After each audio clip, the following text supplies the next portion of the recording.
Hi guys, welcome back to my channel Rani Kumar vlogs. సంవత్సరం నుండి ఎదురు చూస్తున్న సద్దుల బతుకమ్మ రోజైతే రానే వచ్చేసింది. ఇక ఆ రోజైతే మేము మార్నింగే లేచేసి తలస్నానాలు చేయడానికైతే కుంకుడుకాయలైతే నానబెట్టాము. ఇక వాటిదే రసం అయితే తీస్తున్నాను. ఇదైతే సద్దుల బతుకమ్మ వ్లాగ్. కొంచెం లేట్ అయింది. ఇక ఇక్కడ మా సిస్టర్ అండ్ మా శివ అయితే ఇక మార్నింగే ఒక మంచి మూవీ పెట్టుకొని అయితే చూస్తున్నారు. ఆ మూవీ ఏంటో మీరు కూడా చూడండి. ఇంట్లో ఇల్లాలు వంటింట్లో ప్రియురాలు మూవీ అయితే చాలా బాగుంటుంది కదా.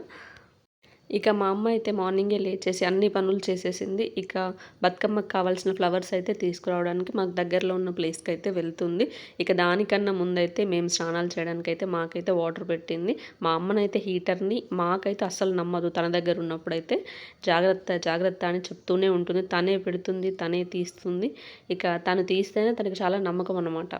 ఇక ఇక్కడైతే మా శివ ఫ్లవర్స్ అయితే తెంపుతుంది. నేను అనుకున్నాను తలలో పెట్టుకోవడానికి కావచ్చని, కానీ కాదంట. వాటర్లో వేసుకొని చేయాలంట ఫెస్టివల్ రోజు. నేను ఇలానే చేస్తా అని చెప్పేసి తనైతే అలానే చేస్తుంది.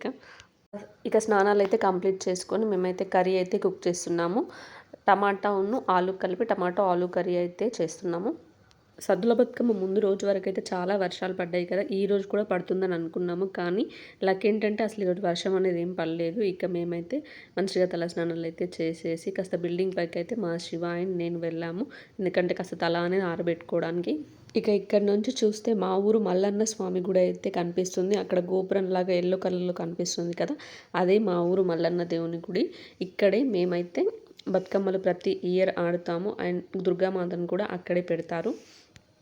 ఇక ఇక్కడైతే మా శివకి జామ చెట్టు అయితే కనిపించింది టెర్రస్ పైన. ఇక జామకాయలు తెంపుతూ రా అని చెప్పేసి నన్ను అయితే తీసుకెళ్తుంది. కానీ ఇక్కడ ట్విస్ట్ ఏంటంటే ఆ జామ చెట్టుకి ఒక తేనె తెట్ట అనేది ఉంది. దానికి తేనెటీగలు కూడా ఉన్నాయి. ఏ మాత్రం సౌండ్ అయినా కూడా అవి లేసే ఛాన్స్ ఉంటుందని ఇక మేమైతే కాస్త భయం వేసి కిందికైతే వెళ్ళాము. ఇక మేము కిందికి వెళ్ళేసరికి అయితే మా అమ్మ అయితే వచ్చేసింది. ఇక తనైతే బతుకమ్మకు కావాల్సిన పూలు అయితే తీసుకొచ్చింది. బంతి పూలు, చామంతి పూలు కొన్ని వచ్చేసి మేము బతుకమ్మ రోజు పెట్టుకోవడానికి మల్లెపూలు, ఇంకా బనానా కూడా తీసుకొచ్చింది. ఇక అమ్మ వచ్చాక నలుగురం కలిసేసి దుర్గామాత దగ్గరికి వెళ్ళి దుర్గామాత దర్శనం అయితే చేసుకున్నాము. దర్శనం బాగా జరిగింది. ఇక టెంపుల్ నుంచి ఇంటికి వచ్చాక బతుకమ్మను పేర్చడం అయితే స్టార్ట్ చేశాము. ఇక అమ్మ తెచ్చిన ఫ్లవర్స్ని అయితే మంచిగా ఒక చాంప పరిచేసి ఇక అందులో అయితే అన్నీ పోసేసాము. ఇక్కడ మా శివ అయితే మా అమ్మకి చాలా హెల్ప్ చేస్తుంది. ఏంటంటే మందార ఆకులు ఉంటాయి కదా, వాటిని కూడా బతుకమ్మకి యూజ్ చేస్తాము. ఇప్పుడు బతుకమ్మకి కడుపులో పోయడం అని అయితే మేము అంటాము. ఒక వరుస పెట్టి ఇంకో వరుస పెట్టేటప్పుడు మధ్యలో గ్యాప్ వస్తుంది. ఆ గ్యాప్లో అయితే తంగేడు ఆకులను కానీ లేదంటే గుమ్మడి ఆకులను కానీ చించేసి ఆ మధ్యలో పోస్తారనమాట. ఓవరాల్గా అయితే మేము యూజ్ చేసిన ఫ్లవర్స్ అయితే ఇప్పుడు మీరు వీడియోలో చూస్తున్నవి సీతమ్మ జడ పువ్వులు, 2 రకాల బంతి పువ్వులు, ఇవి గోరంట పువ్వులు, గుమ్మడి పువ్వులు. బతుకమ్మను పేర్చడానికైతే మేము తాంబూలాన్ని తీసుకున్నాము. అందులో గుమ్మడి ఆకులని వేసేసి పసుపు కుంకుమ అనేది ఫస్ట్ వేయాలి. ఆ తర్వాత బేస్లో అయితే మందార ఆకులు ఉంటాయి కదా, ఇక వాటిని అయితే పెట్టేశాము. దాని తర్వాత ఇక బంతి పూలని వాటన్నిటిని అయితే పెట్టేశాము. ఈ బంతి పూలను పెట్టాలంటే మాత్రం చూస్తున్నారు కదా, చీపురు పూలలు అనేవి కుచ్చేసి పెట్టాలి. అందుకని మనం ఒక ఫ్రెష్ చీపురును కూడా కొనుక్కొచ్చుకోవాలి. మనం యూజ్ చేసిన చీపురు కట్టనైతే యూజ్ చేయకూడదు. ఎందుకంటే బతుకమ్మని మనం చాలా పవిత్రంగా భావిస్తాం కాబట్టి కొత్త చీపురు కట్ట అనేది తీసుకొచ్చి వాటికి కుచ్చి ఇలా బతుకమ్మని అయితే పేర్చాలి. అయితే బాగానే ఉంది, కానీ మరి బతుకమ్మని ఎందుకు జరుపుకుంటున్నామో కూడా తెలియాలి కదా.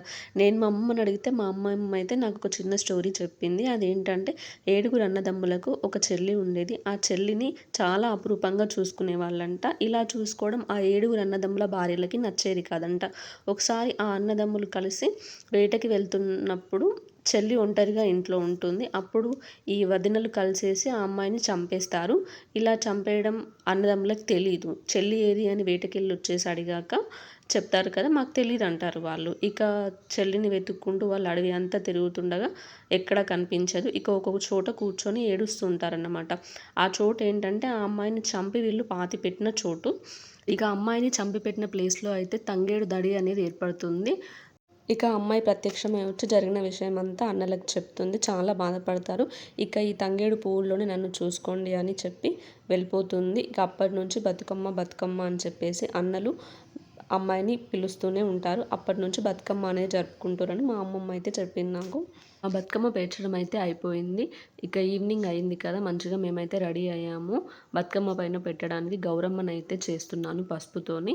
ఈ గౌరమ్మనైతే మనం బతుకమ్మ మీద పెడతాము. గౌరమ్మతో పాటుగా మనం చేసిన సత్తు బతుకమ్మ ప్రసాదాలు ఉన్నాయి కదా! వాటిని కూడా పెడతారు. బతుకమ్మని తీసుకెళ్ళడానికి ముందైతే మనం ఆ 2 బతుకమ్మల ముందైతే ఒక కొబ్బరికాయనైతే కొడతాము. ఇలా చేయడం అయితే ఆనవాయితీగా వస్తుంది. బతుకమ్మ గురించి మీరేం స్టోరీస్ విన్నారో కూడా కామెంట్‌లో అయితే నాకు చెప్పండి. ఎందుకంటే నేను విన్న స్టోరీనైతే మీతో షేర్ చేశాను. మీరు విన్న స్టోరీస్ కూడా నాతోనైతే షేర్ చేయండి. ఇక బతుకమ్మకి కొబ్బరికాయ కొట్టడం అయిపోయాక ఇక మేమైతే బతుకమ్మల్ని తీసుకొని బతుకమ్మ పెట్టే ప్లేస్‌కైతే వెళ్తున్నాము. ఇక మా అమ్మనైతే పెద్ద బతుకమ్మను పట్టుకుంది. ఇక మా శివ కాసేపు పట్టుకుంది చిన్న బతుకమ్మను. ఇక నేను కూడా కాసేపు పట్టుకున్నాను. ఇక ఫైనల్‌గా పెట్టే ప్లేస్‌కైతే వచ్చేసాము. మేము వెళ్ళేసరికి చాలామంది పెట్టారు. ఇక ఆడుతూ ఉన్నారు. మేము కూడా కాసేపు బతుకమ్మనైతే ఆడాము. చాలా ఎంజాయ్ చేసాము అసలు. వర్షం అయితే లేదు. 4:00 వరకైతే మేము బతుకమ్మని ఆడాము. మరి మీ దగ్గర ఎప్పటి వరకు ఆడారో కామెంట్ చేయండి. Please subscribe. See in the next vlog. Bye. Follow for more.